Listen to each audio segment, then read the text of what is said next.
यह कहानी लेखक की अपनी भावनाओं के द्वारा लिखी गई है। इस कहानी को सुनकर आप अपना मनोरंजन कर सकते हैं। इस कहानी में दर्शाए गए पात्र, उत्पादन और घटनाएं सभी काल्पनिक हैं। कहानी किसी भी व्यक्ति के भावनाओं, प्रथाओं और परंपराओं का अपमान नहीं करती है। यह कहानी पूरी तरह से काल्पनिक है। दोस्तों, सिर्फ आपसे एक ही रिक्वेस्ट है कि आप हमारी वीडियो को लाइक और सब्सक्राइब कर लिया कीजिए, क्योंकि हम इसे बहुत ही मेहनत से बनाते हैं और आप बिना लाइक और सब्सक्राइब किया ही चले जाते हैं। प्लीज प्लीज प्लीज, यह आपका प्यार होगा हमारे लिए। आप हमारे चैनल को लाइक और सब्सक्राइब जरूर कर लिया कीजिए, जिससे हमें लगेगा कि हमारी मेहनत व्यर्थ नहीं जा रही है, वरना आगे के एपिसोड नहीं आएंगे।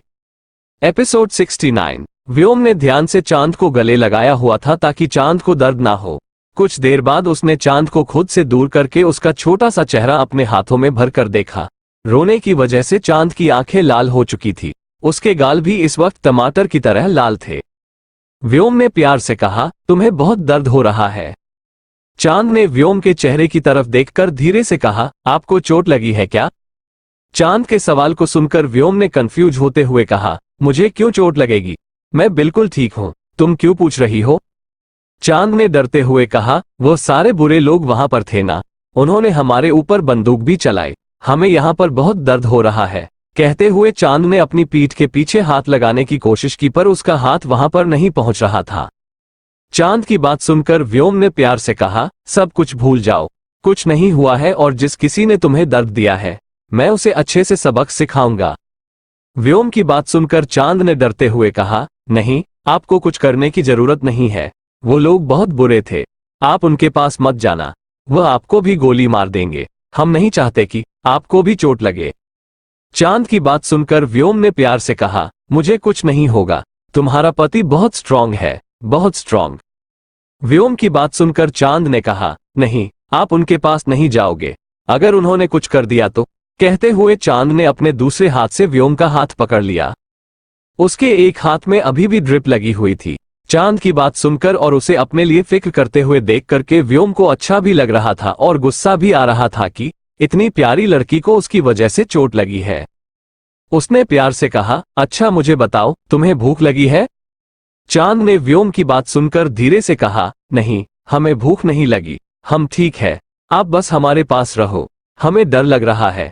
कहते हुए चांद ने अपना सर व्योम के सीने पर रख दिया। चांद की बात सुनकर व्योम ने प्यार से कहा, ठीक है, मैं तुम्हारे पास ही हूं, मैं कहीं नहीं जा रहा हूं। अच्छा मुझे बताओ, तुम्हें सॉफ्ट टाइल्स चाहिए थे ना, क्या अभी भी तुम्हें वह चाहिए?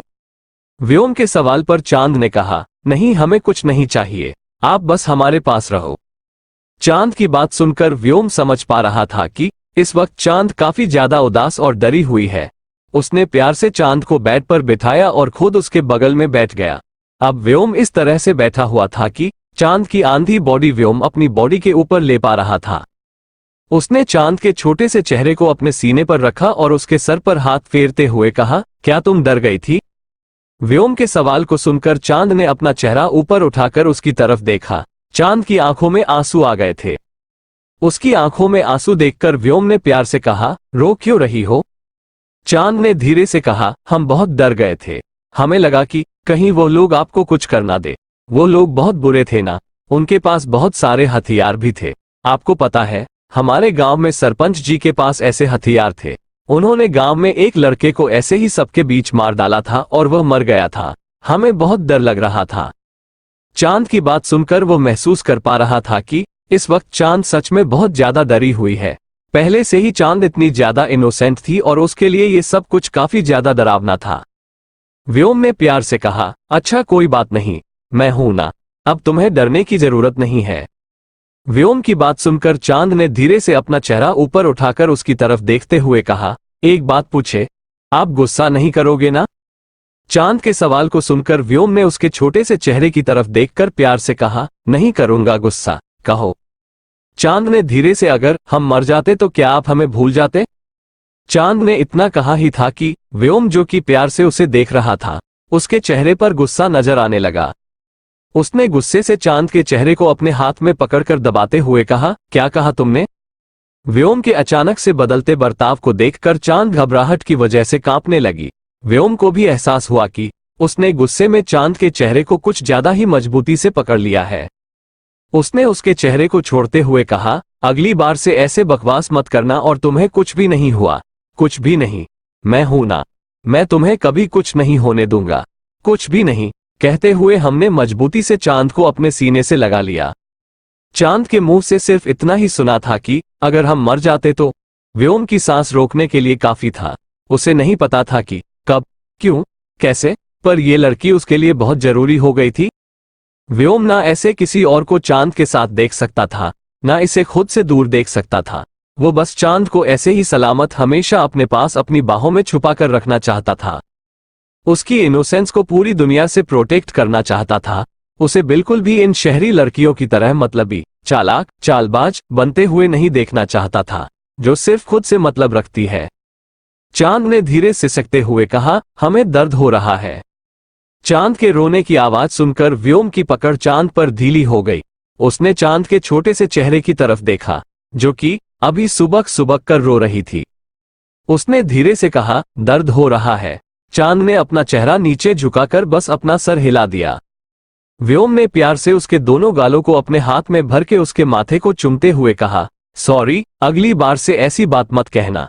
मुझे गुस्सा आता है, फिर गुस्से में मैं क्या कर जाता हूं, इसका मुझे खुद एहसास नहीं होता। व्योम की बातें सुनकर चांद ने अपना चेहरा ऊपर उठाकर उसकी तरफ देखते हुए कहा, कौन सी बात? चांद का सवाल सुनकर व्योम ने प्यार से कहा, मरने वाली बात। तुम सिर्फ मेरी हो, सिर्फ मेरी। इसलिए अगली बार से जीना, मरना, ऐसी बातें तुम्हारे मुंह से नहीं निकलनी चाहिए। समझ आ गया मैंने क्या कहा? व्योम की बात सुनकर चांद ने बस अपना सर हिला दिया और उसके सीने में अपना चेहरा छुपा लिया। कुछ ही देर में व्योम को महसूस हुआ कि चांद सो चुकी है। उसने चांद के छोटे से चेहरे को अपने हाथ में भरकर देखा। रोने की वजह से उसकी आंखें लाल हो चुकी थी। इस वक्त वो किसी छोटी सी बच्ची की तरह लग रही थी, जिसे सुकून की नींद की जरूरत थी। व्योम ने उसके छोटे से चेहरे की तरफ देखते हुए कहा, पता नहीं कि मैं क्या चाहता हूं, बस इतना पता है कि मैं तुम्हें चाहता हूं। कहते हुए व्योम ने चांद को बेड पर लेटा दिया और उसे अच्छे से कंबल से कवर करके वार्ड से बाहर आ गया। बाहर आते ही उसका ध्यान विराज पर गया, जो कि वार्ड बॉय के साथ कुछ बात कर रहा था। विराज को देखते ही व्योम के चेहरे पर गुस्सा नजर आने लगा और पहले से ही उसे विराज से काफी कुछ हिसाब लेना चाहता था, और आज नर्स के मुंह से विराज के लिए चांद का हस्बैंड सुनकर उसका गुस्सा कुछ ज्यादा ही बढ़ गया था। उसने विराज के पास आकर उसे कॉलेज से पकड़कर अपनी तरफ खींचा। अचानक से व्योम के खींचने की वजह से विराज खड़ा था। वो नीचे गिरने ही वाला था, पर व्योम ने पहले ही उसे संभाल कर दांत पीसते हुए कहा, अगली बार से मेरी बीवी के आसपास भी मत भटकना, वरना मुझसे बुरा कोई नहीं होगा। हमारी दोस्ती भूलने में मुझे एक पल का वक्त नहीं लगेगा। व्योम की बातें सुनकर विराज ने बड़ी बड़ी आंखों से उसकी तरफ देखते हुए कहा, मैंने क्या किया जो तुम इस तरह से गुस्सा कर रहे हो? तुमने ही तो कहा था कि कुछ दिन बाद तुम चांद को डिवोर्स दे दोगे। मैंने इस बारे में दादी माँ से भी बात कर ली है। उन्हें भी इस बात से कोई प्रॉब्लम नहीं है। उन्हें भी लग रहा है कि उन्होंने जबरदस्ती तुम्हारी शादी चांद से करवाकर गलती कर दी है, इसलिए वह तुम्हारी और वर्तिका दोनों की शादी के लिए तैयार है। तुम फिक्र मत करो, तुम्हें अब चांद से छुटकारा मिल जाएगा। विराज की बात सुनकर कि उसने उसकी और चांद की डाइवोर्स की बात सावित्री जी से कर ली है, व्योम की आंखें हैरानी से बड़ी हो गई। उसने दांत पीसते हुए कहा, तुमसे ये बकवास करने के लिए किसने कहा था? व्योम की बात सुनकर विराज ने मासूम सा चेहरा बनाते हुए कहा, अरे तुमने तो कहा था तुम्हें चांद से छुटकारा चाहिए और तुम्हें दादी की तबीयत की फिक्र है, इसलिए तुम उसे दूर नहीं कर पाओगे तो तुम्हें मजबूरी के रिश्ते में ना रहना पड़े। इसलिए तुम्हारे प्यारे दोस्त ने दादी के सामने खुद ही बात कह दी। दादी पहले तो गुस्सा हुई और उन्हें तुम पर गुस्सा भी आया। इनफैक्ट वो तो तुमसे बात भी नहीं करना चाहती थी, तुमसे रिश्ता भी तोड़ना चाहती थी, पर फिर मैंने उन्हें समझाया कि तुम्हारे दिल में चांद के लिए कुछ नहीं है। तुम और चांद एक दूसरे के साथ रहकर सिर्फ उदास रहोगे, दोनों के रिश्ते खराब रहेंगे, दोनों कभी भी एक दूसरे को ऐसा हस्बैंड वाइफ एक्सेप्ट नहीं कर पाओगे। मेरे समझाने के बाद दादी माँ समझ गई कि मैं बिल्कुल ठीक कह रहा हूँ, इसलिए उन्होंने कहा है कि वो जल्दी से जल्दी वकील से बात करके तुम्हारा और चांद दोनों का डाइवोर्स करके मेरी और उसकी शादी करवा देंगे। उसके बाद अगर तुम चाहो तो किसी और से भी शादी कर सकते हो। दादी माँ को इस बात से कोई प्रॉब्लम नहीं है। कहते हुए विराज मुस्कुराने लगा। विराज की बात सुनकर व्योम का दिमाग पूरी तरह से खराब हो गया। उसने गुस्से से विराज के मुंह पर पंच मारते हुए कहा, मैं तेरी जान ले लूंगा। तुझे किसने कहा कि मुझे उसे डिवोर्स देना है? तुझे किसने कह दिया कि मुझे उस वर्तिका से शादी करनी है? व्योम गुस्से से चिल्ला था। वही विराज उसके चेहरे के एक्सप्रेशन देखकर मन ही मन मुस्कुरा रहा था। उसने अपने चेहरे की तरफ देखते हुए कहा, आज के दिन तुझे खुद को मरने दे रहा हूं, अगली बार से तेरा मुंह में खुद तोड़ूंगा। सोचते हुए विराज ने अपनी आंखों को बंद कर लिया। उसे यकीन था कि व्योम एक और पंच उसके मुंह पर मारेगा। व्योम उसे मारने वाला था कि तभी उसका मोबाइल रिंग करने लगा। उसने गुस्से से व्योम की तरफ देखा और अपना मोबाइल उठा लिया। दूसरी तरफ से किसी ने कुछ कहा, जिसे सुनते ही व्योम की पकड़ मोबाइल पर मजबूत हो गई। उसने दांत पीसते हुए कहा, मैं आ रहा हूं। कहते हुए उसने घूरकर विराज की तरफ देखा और कहा, मेरी वाइफ के आसपास भी मत भटकना। कहते हुए वहां से चला गया। उसे जाते हुए देखकर विराज ने मुंह बनाते हुए कहा, मेरी वाइफ से दूर रहना। अबे साले, तेरी वाइफ में मुझे कोई इंटरेस्ट भी नहीं है। मैं इतना गया गुजरा नहीं हूं जो अपने दोस्त की बीवी पर नजर डालूंगा। बड़ा आया मुझे ज्ञान देने वाला। ये सब तेरे लिए कर रहा हूं और तू मेरी तारीफ करने की जगह पर मुझे मार रहा है। मेरे हैंडसम फेस को बिगाड़ रहा है। जब तुझे पता चलेगा नायल, ये सब कुछ मैं तेरे लिए कर रहा था, उसके बाद अच्छे से बदला लूंगा। चुन चुन के बदला लूंगा। तेरे हैंडसम चेहरे का नक्शा बिगाड़ ना दिया तो मेरा नाम भी विराज जिंदल नहीं। कहते हुए विराज ने मुंह बना लिया। दूसरी तरफ अग्निहोत्री मैंशन में सावित्री जी आराम करके उठ चुकी थी। उन्होंने अध्याय की तरफ देखकर परेशानी भरी आवाज में कहा, अध्याय, हमने कहा ना, हमें चांद के पास लेकर चलिए। अध्याय ने सावित्री जी की तरफ देखते हुए कहा, दादी माँ बस 2 मिनट। कहते हुए उसने अपना मोबाइल साइड में रखा और सावित्री जी की तरफ देखते हुए कहा, चलिए, मैंने विराज भाई से बात कर ली है। भाभी को थोड़ी देर पहले ही होश आया है और व्योम भाई भी आ गए थे। भाभी बिल्कुल ठीक है, अब परेशान होना बंद कर दीजिए। अध्याय की बात सुनकर कि चांद बिल्कुल ठीक है, सावित्री जी के चेहरे पर सुकून नजर आने लगा। उन्होंने अपने हाथ जोड़कर महादेव का धन्यवाद कहा और अध्याय के साथ मेंशन से बाहर जाने के लिए निकलने लगी। वो कुछ ही दूरी पर गई थी कि तभी उन्हें लिविंग रूम के दरवाजे से अंजलि अंदर आई हुई नजर आई। अंजलि के चेहरे को देखकर ऐसा लग रहा था जैसे वह होश में ही ना हो। उसके चेहरे पर कोई एक्सप्रेशन नहीं थे और वह किसी मूर्ति की तरह चलते हुए अंदर आ रही थी। अंजलि को देखकर सावित्री जी ने कहा, अंजलि क्या हुआ? सावित्री जी के सवाल को सुनकर भी अंजलि ने कुछ नहीं कहा और उन्हें इग्नोर करके वहां से सामने की तरफ जाने लगी। एपिसोड 70। अंजलि को खुद को इग्नोर करके जाता हुआ देखकर सावित्री जी ने पलटकर अंजलि की तरफ देखते हुए कहा, अंजलि क्या हुआ है, क्या सब ठीक है? इस बार भी अंजलि ने कुछ नहीं कहा। अध्याय ने सावित्री जी की तरफ देखते हुए कहा, दादी माँ छोड़िए उसे, वैसे भी उसका ये रोज का है। उसे किसी से कोई फर्क नहीं पड़ता। उसे बस अपनी जिंदगी में मजे करने हैं और इसी मजे के चक्कर में एक दिन वह अपनी जिंदगी बर्बाद कर देगी। अध्याय की बात सुनकर सावित्री जी ने परेशानी भरी आवाज में कहा, पर उन्हें देखकर लग रहा है कि वो बहुत परेशान है। अध्याय देखिए उनके चेहरे को। अध्याय सावित्री जी की तरफ देखते हुए कहा, दादी माँ, उसने ये रास्ता खुद चुना है।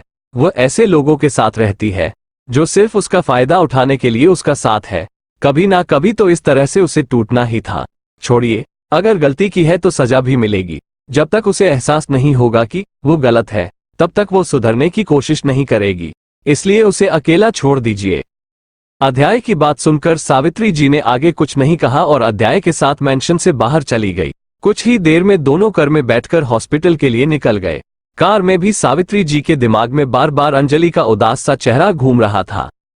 भले ही अंजलि उनके साथ बदतमीजी से बात करती थी, पर वो उनकी इकलौती पोती थी। वो अंजलि से बहुत प्यार करती थी। उन्होंने अध्याय की तरफ देखते हुए कहा, अध्याय, एक बार पता करने की कोशिश कीजिए कि आखिर अंजलि के साथ हुआ क्या है। हमें कुछ ठीक नहीं लग रहा है। वो काफी ज्यादा उदास थी। अध्याय ने सावित्री जी की तरफ देखते हुए कहा, दादी माँ, आपको फिक्र करने की जरूरत नहीं है। मैंने उसके पीछे पहले से ही बॉडीगार्ड लगाए थे। कुछ देर बाद वो मुझे सब कुछ बता देंगे, पर तब तक आप खुद को रिलैक्स कीजिए। इस तरह से परेशान होने से कुछ नहीं होगा। मैंने कहा ना, जो इंसान खुद अपने लिए मुसीबत क्रिएट करने के रास्ते ढूंढता है, उसे जब तक बड़ा झटका ना लगे, उसे एहसास नहीं होता कि वो गलती कर रहा है, तब तक वो सुधरने के बारे में सोचेगा नहीं। अंजलि को मैंने काफी बार कहा कि वो अपने ऐसे दोस्तों से, अपने बॉयफ्रेंड से दूर रहे, पर उसे लगता है कि मैं उसका दुश्मन हूं। उसका भाई नहीं, मैं उसका सबसे बड़ा दुश्मन हूं। इसलिए मैं उसके बारे में बुरा सोचता हूं। इसलिए उसने कभी मेरी बातों पर ध्यान नहीं दिया। इनफैक्ट उसे लगता है कि मैं झूठ बोलता हूँ। उसके सारे बॉयफ्रेंड सिर्फ उसके साथ हमारे परिवार की वजह से है। वो अपने बॉयफ्रेंड को इतनी महंगी गिफ्ट देती है कि आप सोच भी नहीं सकती। पता नहीं उसका दिमाग कहाँ गया है। अब तक वो लोग हॉस्पिटल पहुंच चुके थे। अध्याय ने सावित्री जी की तरफ देखते हुए कहा, चलिए दादी माँ। कुछ देर बाद वो लोग उस फ्लोर पर आ गए जहां पर चांद को एडमिट किया गया था। वहां पर उनका ध्यान विराज पर गया, जो कि चुपचाप मुंह बनाकर बैठा हुआ था। विराज को देखकर अध्याय ने उसके पास आते हुए कहा, व्हाट हैपन भाई, और आपके चेहरे को क्या हुआ है? कुछ ज्यादा ही सूजा हुआ लग रहा है। अध्याय की बात सुनकर विराज ने गुस्से से अपना चेहरा ऊपर उठाकर उसे घूरते हुए कहा, हाँ, तुम्हारे प्यारे भाई ने मेरे चेहरे का नक्शा बिगाड़ दिया है। जब देखो तब मारता रहता है। अरे यार देखो मेरे हैंडसम चेहरे की क्या हालत कर दी है। एक भी नज़र मुझे नहीं देख रही है, वरना पहले तक सारी की सारी मुझे घूर घूर कर देख रही थी। दिल तो कर रहा है कि तुम्हारे भाई के बालों को काटकर उसे गंजा कर दूं, पर पता नहीं वह कहाँ चला गया। विराज की बात सुनकर अध्याय ने हंसते हुए कहा, अच्छा तो ये भाई ने किया है। इस बार कौन सा कांड कर दिया आपने? भाभी इस वक्त अस्पताल में है। इस वक्त तो भाई को चिढ़ाना छोड़ देते। अगर ऐसा नहीं करते तो शायद आपका चेहरा इस वक्त ठीक होता। अध्याय की बात सुनकर विराज ने गुस्से से कहा, अरे यार इसमें मेरी कोई गलती नहीं है। नज ने गलती से मुझे चांद का हस्बैंड समझ लिया और उसने कहा कि सर आपकी वाइफ आपको बुला रही है। ये सुनकर तुम्हारे भाई का दिमाग खराब हो गया और उसने मेरा चेहरा खराब कर दिया। बस इतना ही। मैं कितनी देर से अपने हैंडसम चेहरे को सुधारने की कोशिश कर रहा हूँ। लगता है कि अब मुझे डॉक्टर के पास ही जाना होगा, वरना अगर दाग रह गया मेरे चेहरे पर तो कोई लड़की मुझे देखेगी नहीं। विराज की बात सुनकर सावित्री जी ने हंसते हुए कहा, विराज आप बहुत देर से यहाँ पर है, अब आप घर चले जाइए। हमने आराम कर लिया है, हम यहीं पर रखेंगे। सावित्री जी की बात सुनकर विराज ने कहा, ओके दादी माँ, पर अपना ध्यान रखना और अध्याय दादी माँ को ज्यादा परेशान मत होने देना, ना ज्यादा थकने देना। उन्हें आराम की जरूरत है, उन्हें आराम करने देना। कहते हुए विराज वहां से चला गया। सावित्री जी और अध्याय दोनों चांद के वार्ड में आ गए, जहां पर चांद सुकून से सो रही थी। उसे सोता हुआ देखाकर उन दोनों के चेहरे पर मुस्कुराहट आ गई। अध्याय और सावित्री जी ने चांद के पास आकर धीरे से कहा, चांद, जिसकी आंखें अभी अभी लगी थी। सावित्री की अध्याय की आवाज सुनकर उसने अपनी आंखें खोलकर देखा। आंखों के खुलते ही उन दोनों का चेहरा देखते ही चांद के चेहरे पर छोटी सी मुस्कुराहट आ गई। उसने धीमी आवाज में कहा, दादी माँ आप। सावित्री जी ने प्यार से चांद के माथे पर हाथ फेरते हुए कहा, हाँ, हमारा बच्चा हम ही है। कैसा महसूस कर रहे हैं अब आप? आपको दर्द तो नहीं हो रहा है ना? सावित्री जी की बात सुनकर चांद ने उठने की कोशिश की, पर वह उठ नहीं पा रही थी। अध्याय ने उसे अच्छे से बिठाते हुए कहा, ठीक है भाभी। चांद ने बस अपना सर हिलाकर गहरी सांस लेते हुए कहा, हम ठीक है दादी माँ, हल्का हल्का दर्द हो रहा है। चांद की बात सुनकर सावित्री जी ने परेशानी भरी आवाज में कहा, ज्यादा खून बह गया क्या बच्चा? उन्होंने चांद की बैंडेज की तरफ देखते हुए कहा। चांद ने इस वक्त हॉस्पिटल का गाउन पहना हुआ था, पर बैंडेज की जगह से गाउन को काटा गया था ताकि बैंडेज को हवा लग सके। चांद ने कहा, नहीं दादी माँ, ज्यादा खून नहीं बह गया था, बस थोड़ा खून ही बह गया, पर दर्द हो रहा है अभी भी। ये कब तक ठीक होगा दादी माँ? हमें उठकर बैठने में तकलीफ हो रही है। चांद की बात सुनकर अध्याय ने कहा, भाभी कम से कम 1 हफ्ता तो लगेगा घाव को भरने में, क्योंकि यह बुलेट का घाव है। अगर नॉर्मल घाव होता तो शायद 2-3 दिन में भर जाता। वैसे आप फिक्र मत कीजिए, हम है ना आपका ध्यान रखने के लिए। अध्याय की बात सुनकर चांद के चेहरे पर छोटी सी मुस्कुराहट आ गई। भले ही वो इस वक्त दर्द में थी, पर वह खुश थी। पहली बार उसकी तकलीफ में उसके साथ उसका परिवार था, वरना पहले जिस परिवार में वह रहती थी वहां पर सिर्फ से दर्द और तकलीफ दी जाती थी। कभी भी उन पर मरहम नहीं लगाया जाता था। अगर वह बुखार से तपती रहती तो भी कोई उसे देखता नहीं था, चाहे वो मर ही क्यों न जाए। चांद की आंखों में सब कुछ याद करके आंसू आ गए। उसे फिर से रोते हुए देखकर सावित्री जी ने हल्के गुस्से से कहा, आप क्यों छोटी छोटी बातों पर रोने लगती है? हम जानते हैं कि आप अपनी पुरानी यादों को याद करके रोती रहती है, पर जो हो चुका है उसे हम नहीं बदल सकते बच्चा। इसलिए हमें अपने अतीत को भूलकर अपने आज में जीना चाहिए। सावित्री जी की बात सुनकर चांद ने आगे बढ़कर उन्हें गले लगाते हुए कहा, जी दादी माँ, हम आपकी बात समझ रहे हैं और हम भी अपने अतीत को भुलाकर अपने आज में जीना चाहते हैं, जहां पर सिर्फ हमारा छोटा सा परिवार है, जहां पर वही लोग हैं जो हमसे प्यार करते हैं, वही लोग जो हमारी परवाह करते हैं। हमें उन लोगों से अब कोई मतलब नहीं है जिन्होंने हमारी जिंदगी पूरी तरह से बर्बाद कर दी। हम उनके बारे में सोचना भी नहीं चाहते दादी माँ। चांद की बात सुनकर सावित्री जी के चेहरे पर मुस्कुराहट आ गई। उन्होंने चांद की तरफ देखते हुए कहा, क्या आपको भूख लगी है? सावित्री जी की बात सुनकर चांद ने धीरे से अपना सर हिला दिया। सावित्री जी ने अध्याय की तरफ देखते हुए कहा, अध्याय चांद के लिए कुछ हल्का सा लेकर आओ और हाँ, लिक्विड फॉर्म में लेकर आना क्योंकि इस वक्त ज्यादा हैवी खाना उसके लिए ठीक नहीं है। अध्याय ने अपना सर हिलाया और वहां से चांद के लिए खाना लेने के लिए चला गया। कुछ देर में सावित्री जी ने चांद को थोड़ा बहुत खाना खिला दिया था। चांद इस वक्त बहुत खुश थी। अध्याय उसे हंसा रहा था और सावित्री की उसके साथ बात कर रही थी। चांद के हंसने की आवाज पूरे वार्ड में गूंज रही थी। उसने हंसते हुए कहा, सच में दादी माँ वो इतने शैतान थे। सावित्री जी ने मुस्कुराते हुए कहा, आप सोच भी नहीं सकती कि आपका पति कितना ज्यादा शैतान था। आपको पता है, बचपन में वो बिना पेंट के यहाँ वहां घूमता था। सावित्री जी की बात सुनते ही चांद के गाल गुलाबी हो गए। चांद के गुलाबी गालों को देखकर अध्याय ने हंसते हुए कहा, भाभी, दादी माँ बचपन की बात कर रही है। आप तो ऐसे शर्मा रहे हैं जैसे भाई अभी। कहते हुए अध्याय चुप हो गया। उसने सावित्री जी की तरफ देखा जो कि उसे घूर घूर कर देख रही थी। वही अध्याय की अधूरी बात का मतलब समझकर बेचारी चांद की हालत और भी ज्यादा खराब हो गई। उसे एम्बारोसमेंट महसूस हो रही थी। उसने धीरे से कहा, हमें थोड़ी देर के लिए बाहर घूमने जाना है, क्या हम जा सकते हैं? चांद की बात सुनकर अध्याय ने कहा, पर भाभी आपको दिक्कत होगी, क्या आप चल पाएंगे? चांदनी धीरे से कहा, प्लीज, हमारे पैरों में दर्द हो रहा है, बस हमें संभाल लीजिएगा, हम नीचे नहीं गिरेंगे। हमें यहाँ पर बैठे बैठे अजीब सा लग रहा है, ऐसा लग रहा है जैसे कमर अकड़ गई है। चांद की बात सुनकर अध्याय ने अपना सर हिलाया और चांद को जैसे तैसे बेड से खड़ा किया। चांद को चलने में दिक्कत हो रही थी क्योंकि ज्यादा खून बहने की वजह से उसे कमजोरी हो गई थी, पर अध्याय के सपोर्ट की वजह से वह धीरे धीरे चलते हुए बालकनी में आ गई। अध्याय चांद को लेकर बालकनी में आ गया। सावित्री की भी उनके पीछे आ गई। बालकनी में आकर ठंडी हवाओं को अपनी बॉडी पर महसूस करके चांद की आंखें सुकून से बंद हो गई। उसने मुस्कुराते हुए कहा, कितना सुकून है ना यहाँ पर। चांद ने इतना कहा ही था कि पीछे से उसे कड़क आवाज सुनाई दी, इस वक्त आप लोग यहाँ पर क्या कर रहे हैं? इस आवाज को सुनकर अध्याय, सावित्री जी, चांद तीनों ने पलट कर देखा तो पीछे व्योम खड़ा था, जिसने इस वक्त अपने कपड़े चेंज किए हुए थे और उसके चेहरे पर बेहद सख्त एक्सप्रेशन थे। व्योम के सवाल को सुनकर सावित्री जी ने कहा, क्या कर रहे थे, क्या मतलब है आपका? हम हमारी चांद से मिलने के लिए आए थे और उन्हें बैठे बैठे अच्छा नहीं लग रहा था, इसलिए उन्हें लेकर बालकनी में आ गए। वैसे आप कहाँ गायब हो गए थे?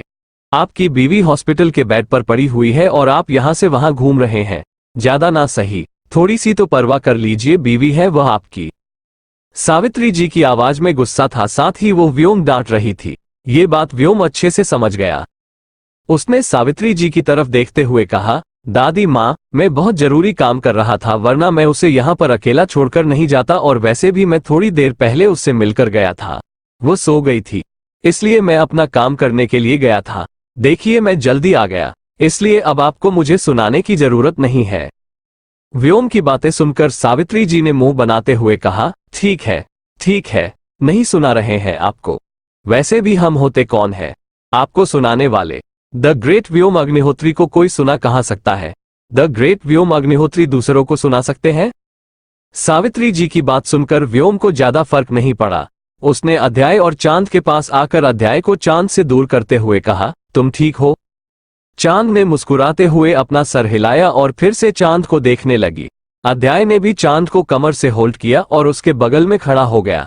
दोनों इस वक्त बालकनी में खड़े होकर चांद को देख रहे थे।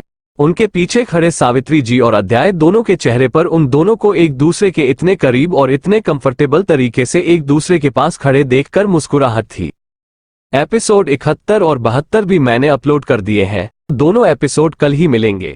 बाकी आगे स्टोरी को कंटिन्यू रखने के लिए आपको इस वीडियो पर 300 लाइक का टारगेट पूरा करना है। Thanks for watching. Subscribe for more amazing stories.